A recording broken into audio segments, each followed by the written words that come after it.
Good morning to all of you, and welcome to another edition of the Corner Table. Thanks for your time, and stay subscribed for a lot of life and career related information. A very, very important topic on discussion today, and what we will talk today is about how to handle a job loss.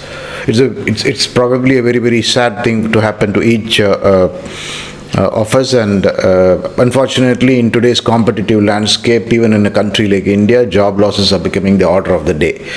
And job losses are more painful when they come very suddenly without any hint or a prior notice. As a matter of fact, it has become almost quite normal in both tech and non-tech companies across India also to resort to job layoffs and downsizing because the external environment is getting tougher and tougher. In the case of the tech sector, I think more companies are dependent on clients in US and Europe, so any incident or happening there is affecting the job market here. Likewise, even in the non-tech space, there's been a lot of fundamental changes in the marketplace. Extreme competitiveness become the order of the day, particularly after liberalization in 1991. It's been 2-3 decades, but more so from a situation when 9 to 5 jobs were the order of the day and there was not much of pressure in terms of organizations' goals and deliveries. Today, every job has become a high pressure job because the only measure in which the organization looks at as an individual employee is what is the kind of revenues the person is generating directly or indirectly. So that said, let us all reconcile to the fact that a job loss is going to happen. Well, what qualifies me to advise on a job loss? I'm just to quickly mention, I'm a hardcore professional cutting across sectors in marketing, public relations, sales, human resources, recruitment. I've dabbled into too many functional areas, and I myself have been laid off at least a couple of times in my career, and both those times it was extremely sudden. Likewise, as a HR consultant, as a HR professional, and executive search professional, I also have seen a lot of candidates who undergo a job loss, and I really can fathom or clearly can get into the shoes of somebody who's laid off and understanding. So first things first, how to handle a job loss. The most important thing in a job loss is don't take it personal, because there's no point in self-flagellation or self-sympathy. There's no point in continuously victimizing yourself and portraying that you lost your job because of your competencies and skills, because you were not better compared to the others, and a whole lot of things. That probably is far from true, and even if it is true, I think don't train your mind to think that way. That is a very, very important tip I've seen, which helps in a very, very long way for any candidate and a professional, irrespective of what level you are. You could be at a entry level, you could be at mid level, you could be at senior level, but the most important or vital thing which you have to train your mind is to make sure that you don't think a job loss is very, very personal for you. That's why I always keep saying to a lot of my candidates as well as my peers and friends, a job and you are very, very different. A job is something which keeps you occupied, which gives you a compensation to live a certain kind of life. At the same time, you as a person are a different identity from the job. So for example, if you are a sales head or a marketing head, and if that job title is taken away from your name, it doesn't mean that you as a person are any better or worse. Keep that in mind, and it's a very, very important mind game which you have to train yourself, because if that thought process is in place, then firmly you will be in the saddle or the driving seat in terms of taking forward your career and life ahead despite a temporary setback.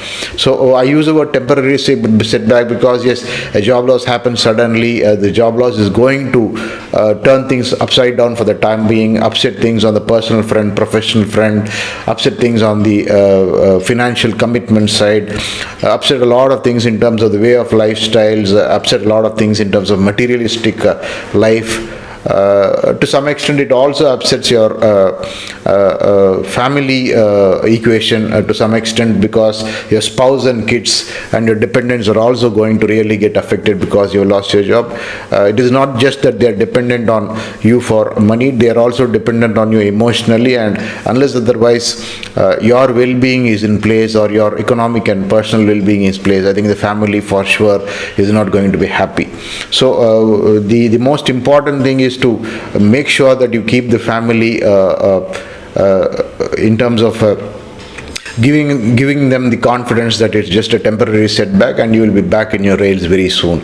And how can you do that? The only way you can do that is to make sure that you stay very, very confident, you don't get depressed, you don't beat yourselves continuously by saying that, oh my God, I am wrong, I'm not a good person, I'm not a great professional, that is why when others have not lost job, I have lost the job. So these kind of mental dialogues are going to fail you in a big way, not just in the short term, but in the long term. So I also just emphasized about the family. So the best way to probably spend the initial days of a job loss is to just not think about anything, at least for about 10-15 days. Just probably relax with your family, spend a lot of time with your family and children, because that is something which you probably have not done for a very, very long time. So in a sense, such an opportunity where you will be pink slipped is a blessing in disguise, where you can spend a lot of time with the family, reconnect yourselves with your family, reconnect yourselves with your spouse and children, reconnect yourself with your aged parents if they are around, and also try and establish contact with a lot of your well-wishers and friends who for sure are not measuring you or judging you because you've got a job or otherwise. So you can for sure treat this job loss as an opportunity or a forced sabbatical, where you have a lot of time to recoup yourselves, revitalize yourselves, reconnect yourselves with the people around, and then slowly think and set in motion the process of finding your next opportunity. So it is very, very important to stay confident in this whole process. It is very, very important to not get faced by what is happening around. There will be a lot of talk by people. There might be people who might be directly or indirectly belittling you and trying to say that, oh, you've lost your job, I'm so sad and stuff like that. But be very, very clear in telling people that you're not looking for sympathy, and you are someone who's confident enough that you'll sail the situation. Because the moment you are in a frame of mind where you start seeking sympathy, that also becomes a very, very negative vortex, because people continuously keep reminding you about the job loss by the way they talk to you and things like that. So in case someone, even in your family or your close circles or friends network, starts this being sympathetic tone with you, I think you should cut them off by saying that, thanks, but I'm not even looking for sympathy, because I don't think this is a situation where it is required, where sympathy is required. I'm confident of recouping myself. I will do better in the coming days, and probably this is an opportunity to reinvent my career. So these kind of thought processes will force you also to think about alternative career routes, make sense of the direction which you were till now, whether you were in the right direction, or probably is there a course correction required, because you are not just going to work for 1 or 2 years, but you're going to probably work for another 20 years or at least 10-15 years. So in that sense, this present job loss could be a huge opportunity to reinvent yourself, you as a person, refine what your core competency is, see whether you're doing something passionate, you're doing something which you're passionate about in the long run. Find something which is a combination of your passion and something which you can reward and things like that. So this time which you spend on these kind of thought processes will go a very, very long way in giving you a lot of self-awareness and making sure that the next step you take is going to be a very, very clear and concrete step, which is going to spiral ahead your career probably in the next level. So keep that in mind and ensure that you train your mind into all these things, into all these positive things, and make sure that you are on the highway to a long-term prospective career ahead. I emphasize a lot on this mental part, because if you are strong mentally and you can kind of conduct yourselves with courage and dignity in the whole process of being laid off and the consequent months, that's going to take you a very, very long way in your career, going to make you a better person, going to help you rediscover yourselves, rediscover your competencies and skills, and make sure that you are on the unstoppable highway to a great career ahead. The next most important thing to pay attention to when you are without a job is to make sure that your finances are going to be very, very strictly managed. You need to set your finances front in order. You must remember that you're not going to have the income you had until now for the next few months, and probably you need to change things in your spending style and lifestyle accordingly for the next few months' time.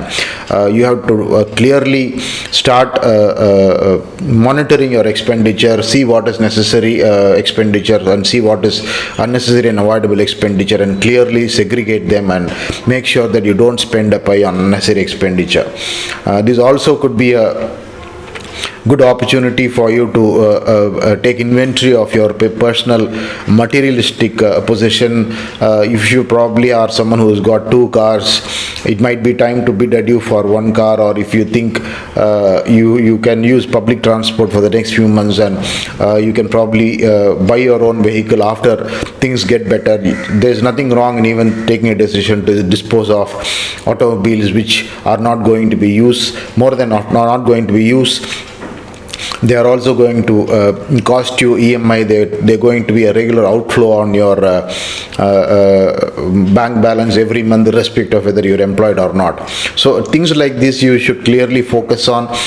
What is priority is expenditure on the family front, expenditure on transport, expenditure on essentials, expenditure on anything to do with essentials, food, clothing, shelter, and internet. I would call it this way. These are the most 4 important things which are a necessary thing in any situation. So what is the cost which you'll spend on these things is the barest minimum cost that has to sail through. And anything above this, of course, you have children who are going to school or college, their college education related expenditures, fees, any expenditure is related to their well-being. Similarly, if you have spouse, any expenditure is related to her well-being. If you are elderly parents, anything to do with their own well-being. If they are ailing parents, their medical expenditure, all these are very, very part of the essential expenditure.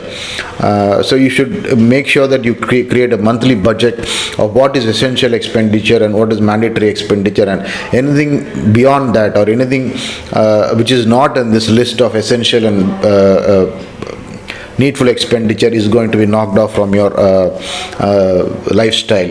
It is very, very important. It is a very, very tough situation. Nobody wants to let go of materialistic things. You might have fancy laptops, you might have extra computers at home, you might have a car, you might have a bike, you might have fancy bicycles.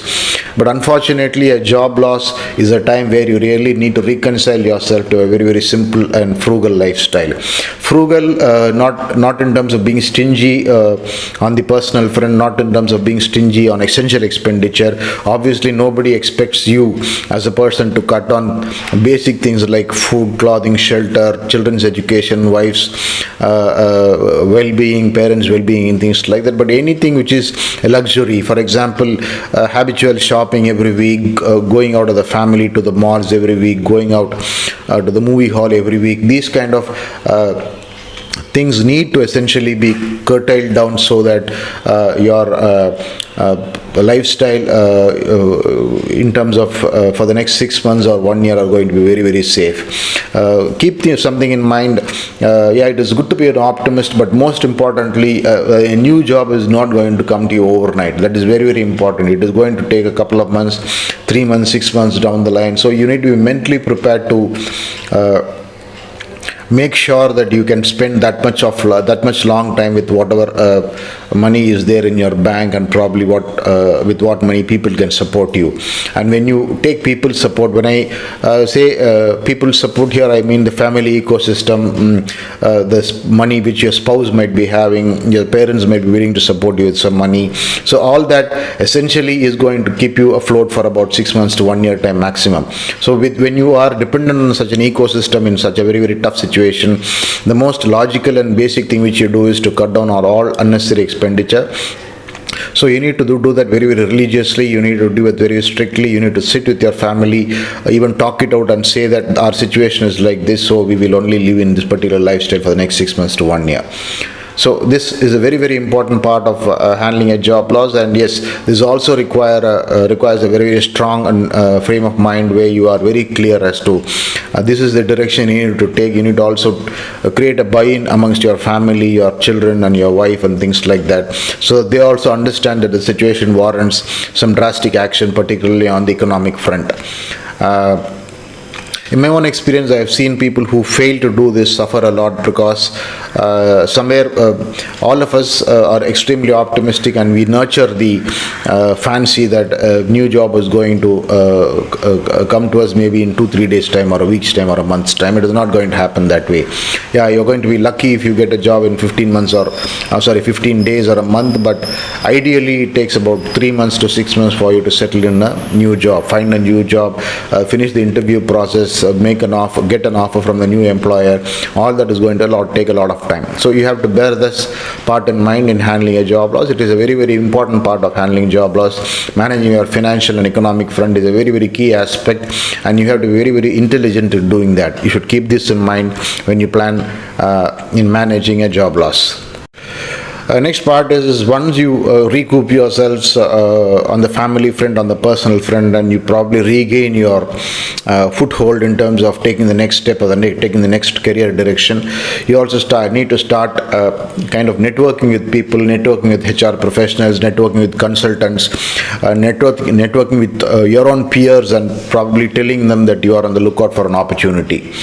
Never do the one mistake which I've seen a lot of people do, particularly in India, is to spend a lot of time on this public forum like LinkedIn and Facebook and just keep sending messages on that and imagine that something is going to happen. Yeah, it is good. There is no doubt that LinkedIn and Facebook are good networking tools. Particularly LinkedIn also has a job posting section which keeps you posted about a lot of current opportunities. Yeah, there is no doubt that you should apply for all these relevant opportunities, but at the same time, you also should remember that there is nothing better than personal networking. Pick up the phone, talk to people, pick up the phone, reach out to consultants. There should be one set of consultants who are good in your domain. If you talk to your peers, superiors, former employer, or even your former HR head and people like that, they'll be able to advise you as to which are the HR consultant you should reach out to get a good job. In any town or city, probably there are about 3-4 good HR consultants who are able to place people very fast. So you should reach those kind of people, go and meet them, hand over your copies of CV, and in a brief talk with them, demonstrate your expertise, your ability to handle a tough situation. I think because a job loss itself is a wonderful opportunity where you are telling everyone that, look, I'm a very, very strong person, but a very, very committed professional who can take up any challenging role. If I can handle a job loss, I'm for sure with my skills and competencies going to excel in any job which is given to me. And this message will be very, very clearly communicated only when you go to physically meet people, physically shake hands with them, tell them what you are, tell them your competencies, and also impress upon them that the reason for the job loss is not you, but a number of extraneous things. And be very, very clear in case there were issues which were not concerning you in the earlier organization. You should communicate that to the consultants. You should communicate that to people in your fraternity and tell them that you were not probably one of the prime causes for the job loss, and there are a number of other reasons, and you tell them that you will be looking for to take up the earliest opportunity. So the most important mistake which people do is to imagine that technology use tech networking or networking using tech tools is going to do a magic. I repeat again, I'm not trying to undermine forum like LinkedIn or Facebook and things like that, but what happens is I've seen a lot of people just sit and waste time hours together staring at LinkedIn and Facebook and just wait for a response, whereas we really don't know what is happening at the other end. We really don't know whether the hiring process is active or not. All these things you'll only know that if you go and meet people, meet consultants, because consultants also are networked in these companies which have posted their job on LinkedIn. So they will know what is happening in these companies, and they will really be able to tell you which is a job which is going to move fast and which is a job which is a dead job on LinkedIn. If you are just going to sit home or sit on your laptop and spend a lot of time without this kind of basic research or basic understanding of the hiring patterns in the market, you will end of the day be a loser, and a lot of positions just there in the market will be just closing without your knowledge because you're just not able to move here and there. So avoid inertia. As I said, once you finish spending maybe a week or two with your family, start stepping out, start meeting professionals, start connecting with people, look for opportunities to network, look if there are networking events happening around, and try to re-establish your connectivity with people in a big way. It is for sure going to help you get on track faster. It is also going to give you immense insight in terms of what is happening in the job market, and which is a place which is going to employ yourself soon. Here the most also important thing is that you need to decide if you want to also be mobile in terms of a job. A lot of times a neighboring city might have a better opportunities than the city you're in, and earlier on, meaning until the present point in time where you lost your job, you might have said that you're not mobile because there are commitments on the personal front. But in a situation where you are without a job and you are desperately looking for a new assignment, it makes a lot of eminent sense to really decide if you want to be mobile for some time, maybe for a year or two, as long as you have the family ecosystem that can take care of things. You need to talk it out with your family. You need to talk it out with your wife, your children, with your parents, and tell them that if there are good opportunities outside of your present location, you might be wanting to look at them because the situation warrants that. Unless otherwise you don't have a support system, because not everybody is blessed with a good family support system. There are people who might have to be stay put in one place because of number of personal reasons. These reasons could range from to take care of elderly parents to somebody who's ailing and things like that. Those people, I agree, it'll be extremely difficult to move to other locations. But otherwise, those of you who don't have this constraint must make sure that you also look at opportunities which are available in the nearest towns and migrate there if possible temporarily, maybe for a year or two. For all you know, there may be extremely good opportunities which will change the fate of your career, and you should not miss them because you are constrained by mobility. Keep this in mind when you look for networking opportunities, and you explicitly tell people whom you meet that you are also keen on looking at opportunities if they are elsewhere, if they are very, very good opportunities that suit your career. The next important thing which most of us encounter in a job loss is compensation. I have been at a particular compensation, and because I am without a job for so much of time, should I take a cut in compensation and take a particular role? I think the answer is a difficult one. The answer is yes and no. It also depends on the personal situation which you are in. If your personal situation or a personal financial depth, I can use the word, is in such a way that you can handle for a longer time, you can sail through with your resources for a bit longer, I think it will make sense to not take up positions which warrant a job in cut in salary. But while at the same time, in case you your commitments are high, you have a lot of pressure on the financial front, which most of us have, it makes sense to take a bit of a cut in salary. But when you do that, you be very, very clear that you are not compromising on the level or role in which you are in. If you are for example, assuming there is ceteris paribus amongst different organizations, if you are at L6 in a particular organization and progressively the next level above is L7, you either have to join L6, which level you were in already, or move to L7. Irrespective of how dire the situation is, never move to L5 because that is going back in your career, and that is going to take years to correct yourselves. So if they give you the same level or a higher level with a little lesser salary because they think that they are not able to afford a higher salary, number one, and number two, they also use your situation to negotiate you for a lesser salary, well and good, you can take it up. But keep this in mind. unless otherwise you are pushed to the corner, pushed to the wall, and have a very, very distressful situation. Never go down in levels, go down in hierarchy, go down in job content. That is the most important thing. Nothing wrong in going down your compensation.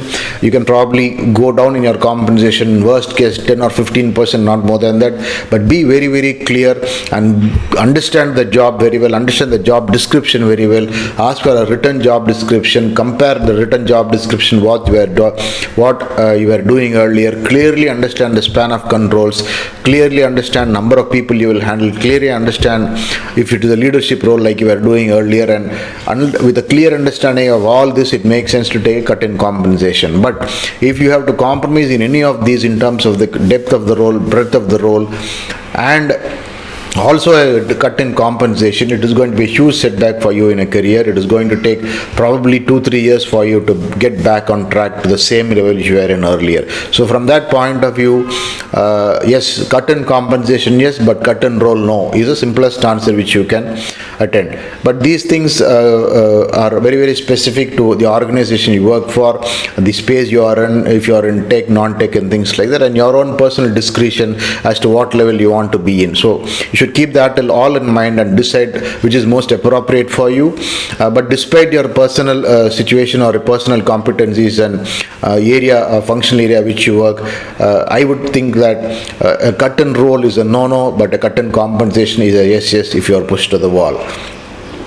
The most other important thing which I would tell you is when you're in the process of meeting up people, particularly for interviews or prima facie early stage discussions on any job in companies, never show your desperation, because irrespective of whether we like it or not, or whether it is ethical or not, a lot of people tend to exploit that in a very, very subliminal way. You don't even know that it's exploiting it, because at some point they start empathizing with you, but they also draw forward this empathy into the job and say that, yeah, I understand you are in a difficult situation, so I can help you if you agree for a 30% cut in compensation. That is clearly hoodwinking to you and exploiting your bad situation for the company's own benefit. In fact, many HR people do this in organizations primarily because they think they are doing the organization a huge favor by underbuying someone for a new role. So be very, very conscious that you will not encourage such people.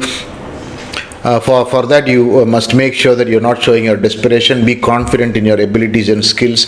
Be confident in your track record, and you yourself assess your track record till date. If you've got 10 years of experience, clearly list down what achievements you've done in the past 3-4 jobs. List down about 3-4 significant achievements in each job, and you please remind yourselves, remind everybody else that these achievements are by no means small achievements. If you are working in teams or if you are in the part of a team, you tell people that you are the best in the team and there were nobody else like you. Highlight your competitiveness, highlight your achievements. You clearly tell them that this pink slip or a job loss is only a small bad patch, but that besides you have had an illustrious career till date.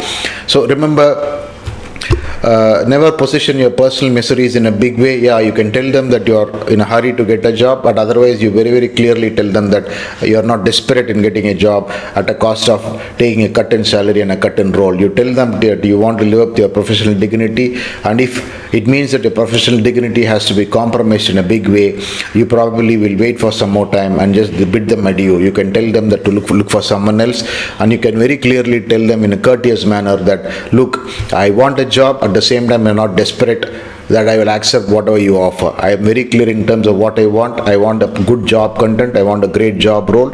Yes, if it comes to worse, maybe I'll take a little cut in salary, but beyond that I won't be able to do much.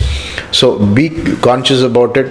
That is why I keep saying one important thing to any professional: never market your personal miseries, because the world doesn't care your personal miseries. Not just when you're in a job loss. In any situation, when we talk about our personal miseries in the marketplace, particularly in the job marketplace, to HR professionals or functional heads, somewhere there is a tendency to try and make use of that personal misery to the gain of that particular organization or a particular individual. I'm not saying they're doing it intentionally, but what happens many times unintentionally, this exploiting personal miseries happen across all levels, particularly by people in the HR fraternity. I'm not trying to blame people in the HR fraternity. They are trying to do best justice to their role. They are trying to do justice to their own organizations by getting people at competitive costs. But you should only be worried about yourself. You should be worried about your own priorities, your own dignity and things like that. So in that sense, my own experience in seeing a lot of people and in myself is, the moment you start talking about your personal miseries, they get exploited. So when you handle a job loss, when you go through a job loss, when you want a new job, marketing personal miseries is a no-no. You keep that in mind. Personal miseries are not meant to be marketed. Your personal miseries, you can keep it at home. But at the workplace, you make sure that you only talk relevant things. You only talk things which are relevant to the job, your own skills, competencies, your attitude and things like that. So as I was dwelling until now, these are the whole lot of things which you need to be consciously taking care of in handling your job loss. And if you do all these things, for sure you will emerge stronger as not just as a personality, but also as a career professional, and your profession will go a long way. And it's just a matter of time before you land an excellent job, which is going to stay put with you for a long time to come. Remember, your attitude should be, I will beat the pink slip, and I will make sure that I survive the situation in a very, very strong way. I will not let down my family, I will not let down people around me, and I will make sure that I won't let down me professionally, and I'll emerge stronger as a person. That is a message from me. Thanks a ton for your time. I spent considerable amount of time.